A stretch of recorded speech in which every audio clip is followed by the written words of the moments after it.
You're a loser. Most of the time sa buhay natin, there are moments in our lives na akala mo ito'y bad news or masakit. Pero hindi natin inaakala na may magandang plano ang Diyos sa ating lahat. Kaya kung meron kang problema ngayon at may question ka and you feel that you are a loser, just wait.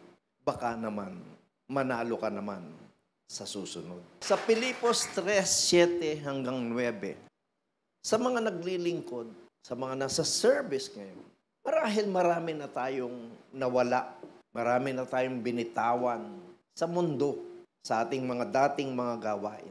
We lost so many things, but we gained the presence of God. Sana naman hindi ka nanghihinayang. In 1 Corinthians 15:57, it says, "But thanks be to God who gives us the victory through our Lord Jesus Christ." No? The Lord will always be with us, especially when we are called to serve Him, His people.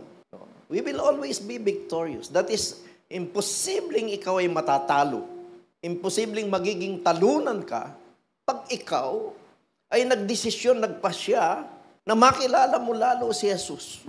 That God will work miracles and wonders for all of us. Nang mga needs natin ay, huwag ka nang mag-alala dahil sagot ka ng Diyos. So, my dear friends, meron pang isang pangako. Philippians 4:13.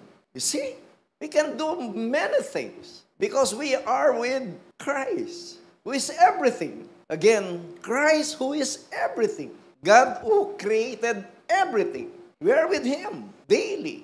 Every single second of our life, every beat of our heart, God is with us. Paano ka matatalo dyan? We can do all things through Christ na nagbibigay ng lakas ng ating mga pangangailangan. So, sa 1 Corinthians 10:13, so sa bawat pagsubok, ang Diyos pa rin ang gagawa ng paraan upang mapagtagumpayan natin yung pagsubok.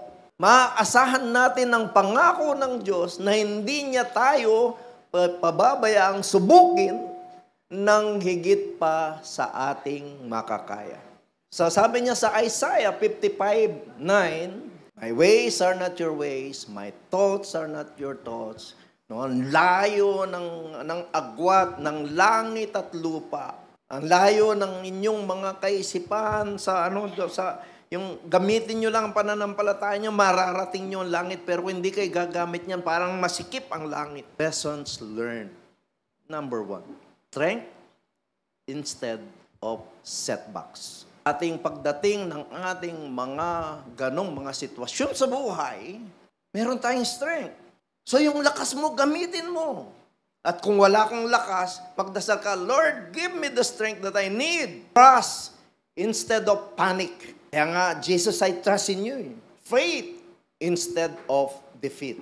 No? Hindi siya sumurrender instead of resentment.